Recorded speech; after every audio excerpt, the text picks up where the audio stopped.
Bonjour et bienvenue dans la chaîne Mathématiques Sciences.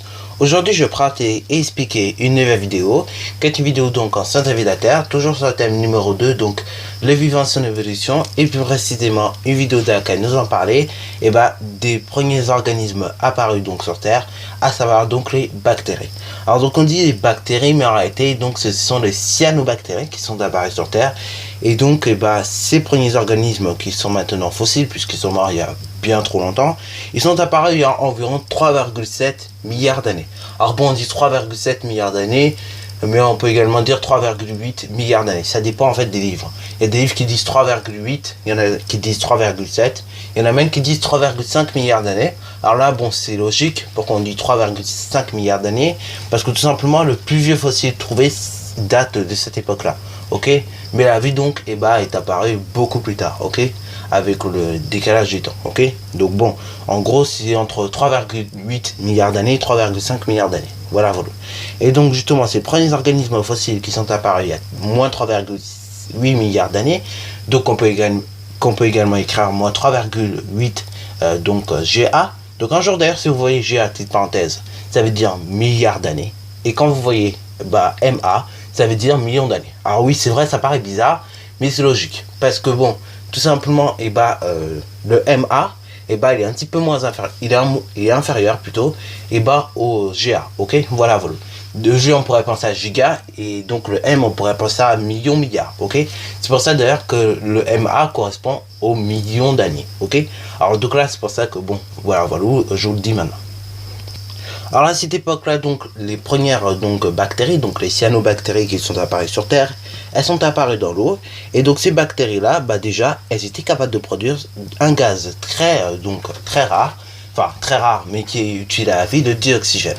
Alors oui, vous allez me dire, dioxygène, oui, c'est vrai que c'est un gaz rare dans l'univers, on ne trouve pas beaucoup, on va dire. Enfin, on le trouve sur Terre et éventuellement un peu dans l'espace, mais pas non plus des quantités énormes. Mais je veux dire, c'est un gaz qui permet la vie. C'est-à-dire, nous, on a besoin du dioxygène. Bon, parce que tout simplement, on est drogué à ça, entre guillemets. Par contre, en revanche, si un extraterrestre devait venir sur Terre, je pense qu'il serait mort directement parce que tout simplement, le dioxygène, le petit problème qu'il y a, c'est de l'oxygène aussi, c'est que justement, le dioxygène ou l'oxygène, c'est toxique. C'est-à-dire, donc, si vous en avez trop, après, on meurt, quoi. S'il n'y aurait pas 21% de dioxygène dans l'air qu'on respire, mais 40% de dioxygène, on serait déjà en train de mourir plus ou moins, ok, parce qu'on aurait déjà trop de dioxygène. Et c'est pareil pour le carbone qui est encore plus toxique que ça, le dioxyde de carbone plutôt. Et dioxyde de carbone, si on en aurait que 10% déjà, on serait mort. D'ailleurs, tu rappelles, le dioxyde de carbone représente environ 0,3% de la composition de l'air, c'est-à-dire 0,3% de l'air que nous respirons à l'heure où je parle. Ce qui veut dire que si j'ai 100 litres d'air, il y a seulement 3 litres de dioxyde de carbone. Voilà ce que je voulais vous dire. Bon, donc voilà. Et donc justement, ces premières bactéries, donc les cyanobactéries, qui étaient capables de produire du dioxygène, ont permis donc plutôt petit à petit l'océan puis l'atmosphère de mettre de l'oxygène, ok. C'est-à-dire donc du fait que justement ces premières bactéries ont pu tout simplement apparaître dans les océans et produire du dioxygène, après ça permet peu à peu d'enrichir en fait l'océan, puis après l'atmosphère en dioxygène, ok.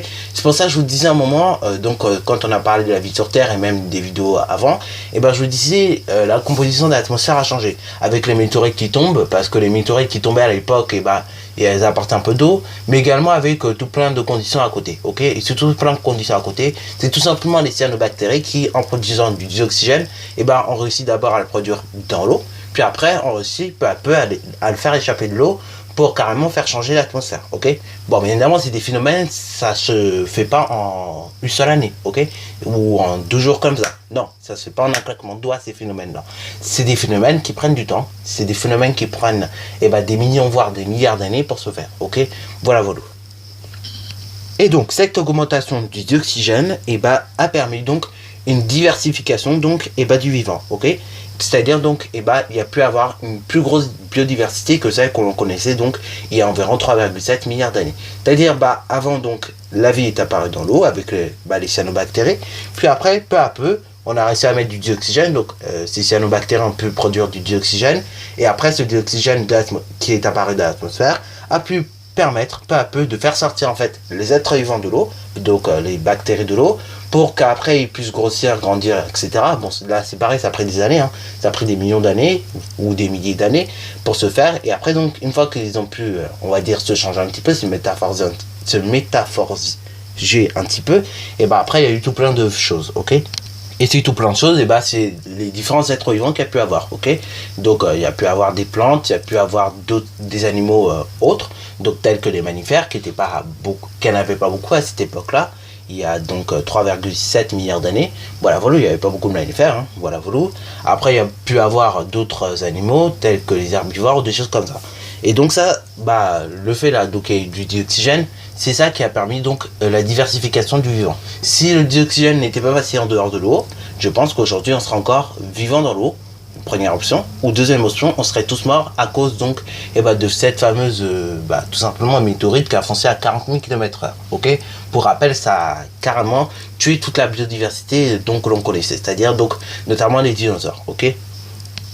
D'ailleurs, tous ces organismes dont je vous parle, donc des herbivores, des mammifères ou des choses comme ça, des dinosaures ou bien des cellules, ok, donc notamment des bactéries, et bah justement, elles sont constituées donc de cellules, ok, donc soit il y en a une, donc ce sont des unicellulaires, ou soit il y en a plusieurs donc dans l'organisme. Dans ce cas-là, ils sont pluricellulaires, et donc dans ces cellules, justement, il y a de l'ADN. Donc c'est un acide désoxyribonucléique, et ça veut dire ça, donc ADN, acide désoxyribonucléique. Et donc en gros, ces cellules qui contiennent donc de l'ADN, et ça c'est pour tous les êtres vivants, ok. Et donc du coup, ça c'est la caractéristique commune de tous les êtres vivants, ok. Et ça donc c'est ça qui va suggérer donc une origine commune du vivant, ok. C'est le fait là, justement, que les cellules contiennent de l'ADN.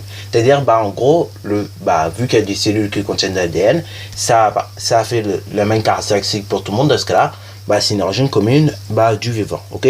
D'ailleurs, les bactéries elles-mêmes ont des cellules, ok, et donc ces cellules contiennent de l'ADN. Donc c'est pour ça que je vous dis c'est une origine commune à l'échelle du vivant. Voilà.